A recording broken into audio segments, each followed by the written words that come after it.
नमस्कार दोस्तों, आज हमारा अगला चैप्टर चलने वाला है राज्य स्तरीय सरकार और स्थानीय स्वशासन। अर्थात देखो भाई, मैंने आपको बताया था कि भारत में संघात्मक शासन व्यवस्था कौन सी है? संघात्मक, अर्थात केंद्र सरकार,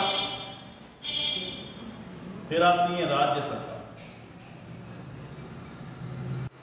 ठीक है भाई, नंबर फर्स्ट हमारी कौन सरकार होती है? केंद्र सरकार। और केंद्र सरकार के नीचे क्या होती है? हमारी राज्य सरकारें आती हैं, जो प्रत्येक राज्य में होती है। अब देखिए क्या होता है कि जब भारतीय संविधान में संघात्मक व्यवस्था को अपनाया गया, केंद्रीय सरकार राज्य सरकार का दो स्तरीय शासन बनाया गया, लेकिन इसमें कई सारी दिक्कतें आ रही थी, समस्याएं आ रही थी, और सरकार का जिस तरह संचालन होना चाहिए था वैसा हो नहीं पा रहा।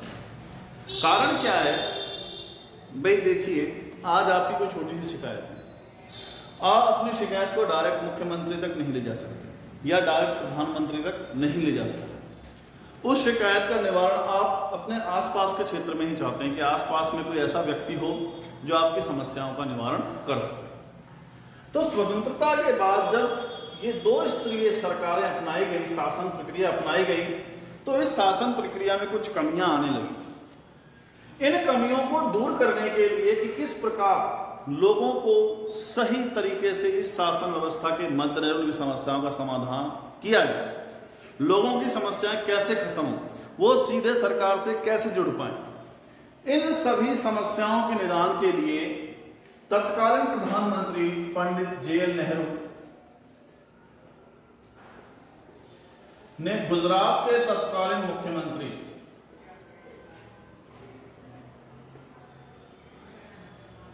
बलवंत राय मेहता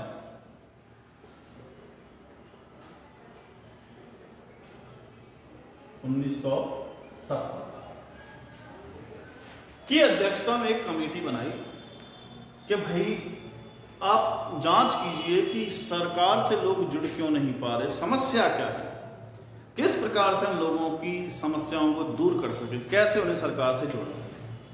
तो बलवंत राय मेहता समिति का गठन 1957 में किया गया, और इस समिति ने 1958 में अपनी क्या प्रस्तुत की? रिपोर्ट प्रस्तुत की। क्या प्रस्तुत की? इस रिपोर्ट में क्या कहा इस समिति ने कि भारत में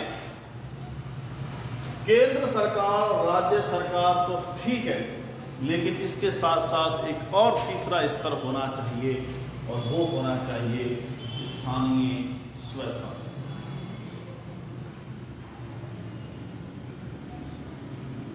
अर्थात पंचायती राज।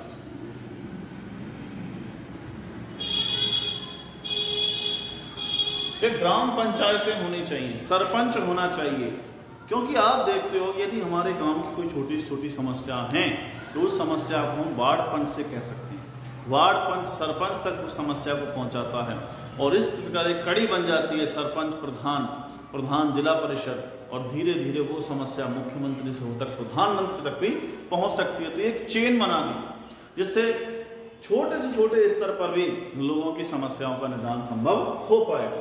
तो बलवंत राय मेहता कमेटी की सिफारिशों के आधार पर उनकी रिपोर्ट में कहा गया कि भारत में संघीय व्यवस्था में तीसरा स्तर सरकार का, केंद्र सरकार, राज्य सरकार और स्थानीय स्वशासन का होना जरूरी है, तभी भारत में सही तरीके से ये शासन व्यवस्था कार्य कर सकती है।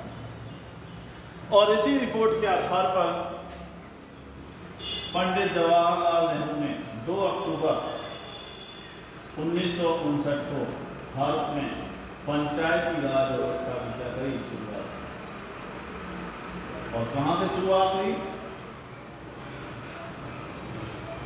राजस्थान का जिला नागौर और गांव बगदरी।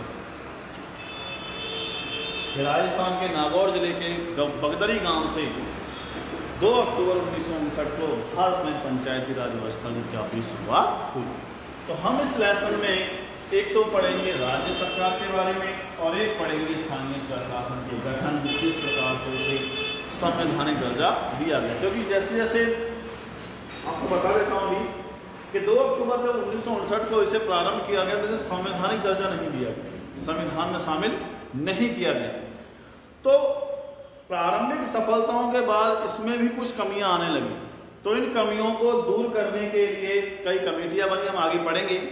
और उन्हीं कमेटियों ने सिफारिश की कि जब तक स्थानीय स्वशासन को संविधान में सम्मिलित नहीं किया जाएगा तब तक ये सही तरीके से कार्य नहीं करेगा। तो इसी के मद्देनजर स्थानीय स्वशासन को संवैधानिक दर्जा देने के लिए 73वां और 74वां क्या किया गया, संविधान संशोधन।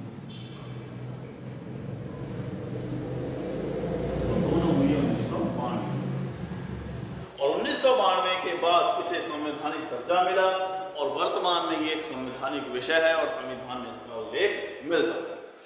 तो किस प्रकार से संविधान में शामिल किया गया, कौन कौन सी कमेटियां बनी, उन्होंने क्या क्या सिफारिशें की, फिर क्या प्रावधान है, उस सारे के बारे में हम आगे चर्चा करेंगे। लेकिन पहले हम बात करेंगे राज्य सरकार।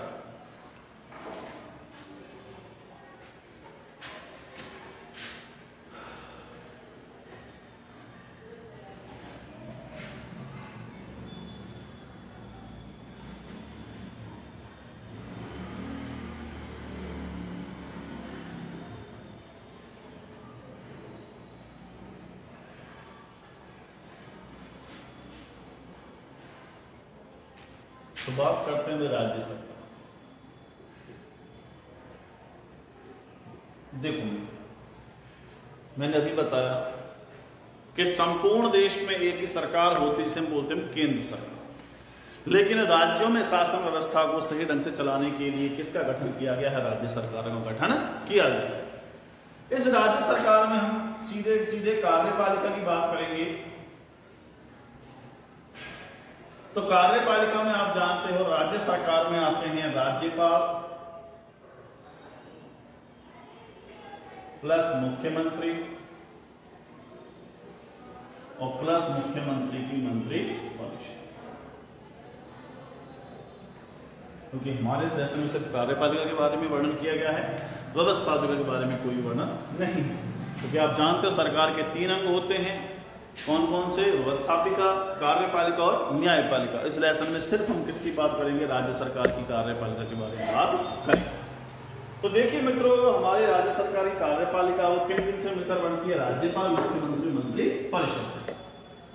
अब देखो राज्यपाल जो है ये सिर्फ संवैधानिक प्रधान होता है।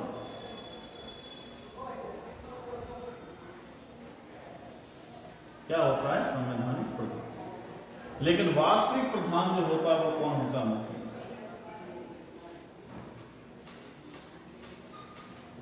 ठीक है।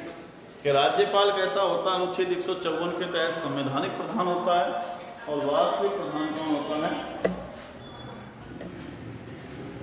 तो राज्यपाल हमारा संवैधानिक प्रधान है और मुख्यमंत्री क्या होता है, वास्तविक प्रधान होता है।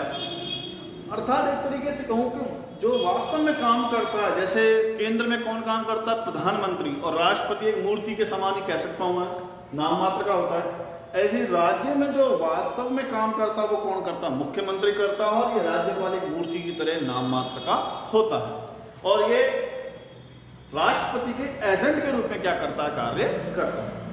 तो सबसे पहले इस लेसन में हम तीनों के बारे में चर्चा कर लेते हैं, राज्यपाल, मुख्यमंत्री, मंत्री परिषद। अब सब हेडिंग डाल लीजिए राज्य, यहां से अपना शुरुआत।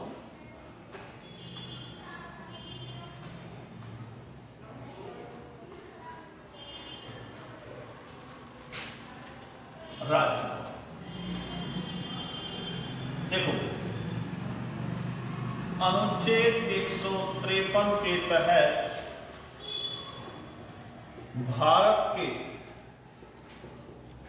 प्रत्येक राज्य में एक राज्यपाल होगा। यदि राष्ट्रपति चाहे तो 2 या 2 से अधिक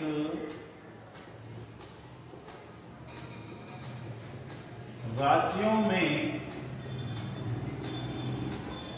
एक राज्यपाल को नियुक्त कर सकता है।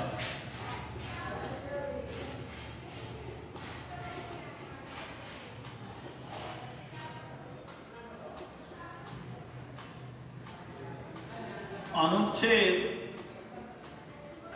154 के तहत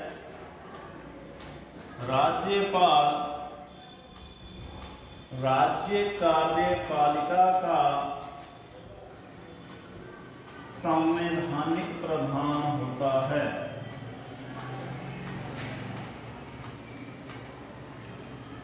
तथा वह राष्ट्रपति के एजेंट के रूप में कार्य करता है। अब देखिए, समझिए क्या बात कह रहे हैं हम।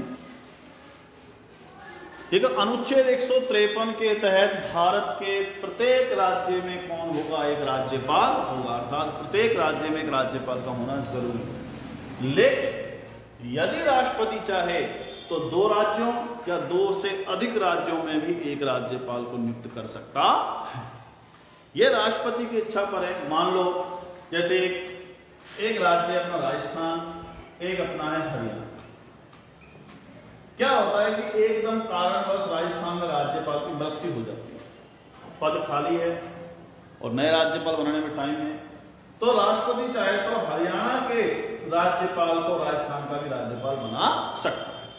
क्लियर हुई बात?